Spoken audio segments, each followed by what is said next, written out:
Hi, boys and girls. We're going to be reading some more of Winnie the Pooh, and again, we're in the last chapter. And Christopher Robin was going to throw Winnie the Pooh a party because he was so smart during that flood. And then remember, Pooh sang this anxious Pooh song that he had sung to himself because he was a little bit anxious about the party being for him. So today we're going to be reading what happens next. Eeyore, said Owl, Christopher Robin is giving a party. There's Eeyore. Very interesting, said Eeyore. I suppose they will be sending me down the odds bits which got trodden on. Kind and thoughtful, not at all. Don't mention it. And here's Owl kind of going, what is he talking about? There's an invitation for you. What's that like? An invitation. And here's Piglet right there. Yes, I heard you. Who dropped it? This isn't anything to eat. It's asking you to a party tomorrow. Eeyore shook his head slowly. You mean Piglet? The little fellow with the excited ears? That's Piglet. I'll tell him. No, no, said Owl, getting quite fussy. It's you. Are you sure? Of course I'm sure. Christopher Robin said all of them. Tell all of them. All of them except Eeyore. All of them, said Owl sulkily. Ah, said Eeyore.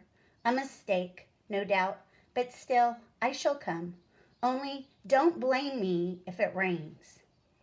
But it didn't rain. Christopher Robin had made a long table out of some long pieces of wood, and they all sat around it. Christopher Robin sat on one end, and Pooh sat at the other, and between them on one side were Owl and Eeyore and Piglet, and between them on the other side were Rabbit and Roo and Kanga.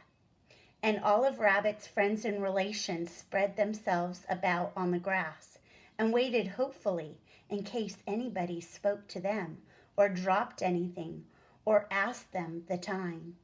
It was the first party to which Roo had ever been, and he was very excited. As soon as ever they sat down, he began to talk. Hello, Pooh, he squeaked. Hello, Roo, said Pooh. Roo jumped up and down in his seat for a little while and then began again. Hello, Piglet, he squeaked. Piglet waved a paw at him, being too busy to say anything. Hello, Eeyore, said Roo. Eeyore nodded gloomily at him. It will rain soon. You see if it doesn't, he said. Roo looked to see if it didn't, and it didn't. So he said, Hello, Owl. And Owl said, Hello, my little fellow, in a kindly way, and went on telling Christopher Robin about an accident which nearly happened to a friend of his, whom Christopher Robin didn't know. And Kanga said to Roo, Drink up all your milk first, dear, and talk afterwards.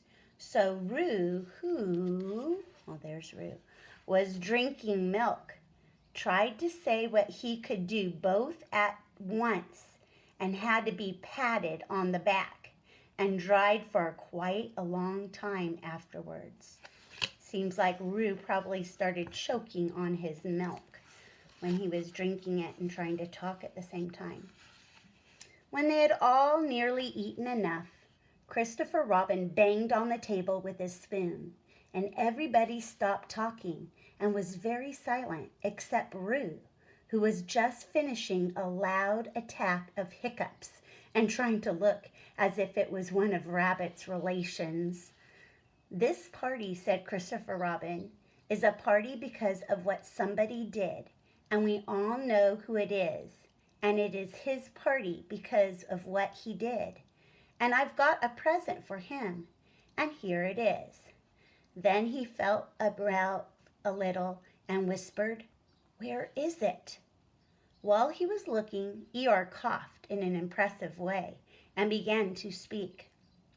Friends, he said, including Oddmans, which it is a great pleasure, or perhaps I had better say, it has been a pleasure so far to see you at my party. What I did was nothing. Any of you, except Rabbit and Owl and Kanga, would have done the same. Oh, and Pooh, my remarks do not, of course, apply to Piglet and Roo because they are too small. Any of you would have done the same.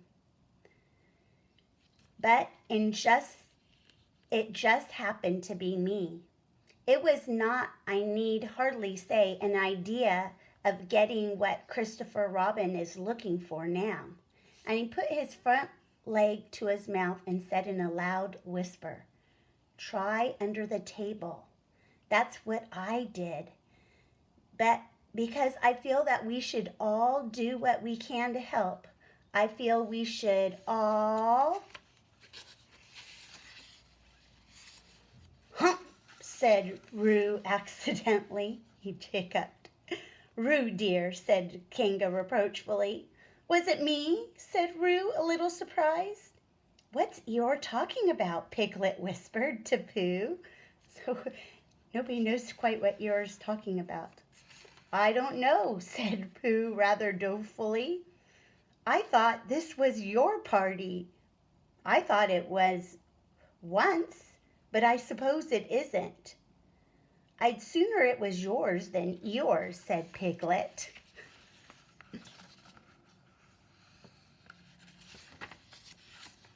"So would I," said Pooh. "Humph," said Roo again. "Ah, as I was saying," said Eeyore loudly and sternly, "as I was saying when I was interrupted by various loud sounds, I feel that—" "Here it is," cried Christopher Robin excitedly. "Pass it down to silly old Pooh. It's for Pooh." "For Pooh?" said Eeyore. "Of course it is. The best bear in all the world." "I might have known," said Eeyore. "After all, one can't complain. I have my friends. Somebody spoke to me only yesterday, and it was last week or the week before that Rabbit bumped into me and said, 'Bother. The social round. Always something going on.'" And there they are, and Pooh with his present there. Nobody was listening, for they were all saying, "Open it, Pooh. What is it, Pooh?" "I know what it is." "No, you don't," said another, helpful remarks of that sort, and of course Pooh was opening it. As quickly as ever he could, but without cutting the string, because you never know when a bit of string might be useful. At last it was undone. When Pooh saw what it was, he nearly fell down. He was so pleased. It was a special pencil case.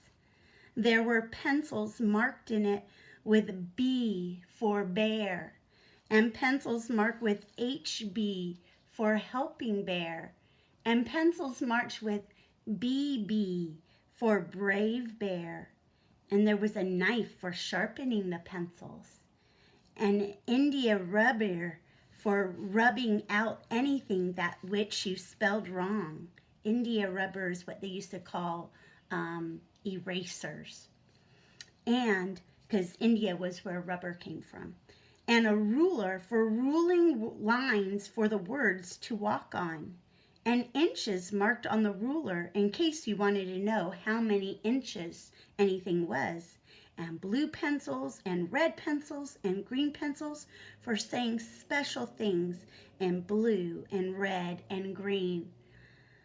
And all these lovely things were in pockets of their own in a special case which shut with a click when you clicked it.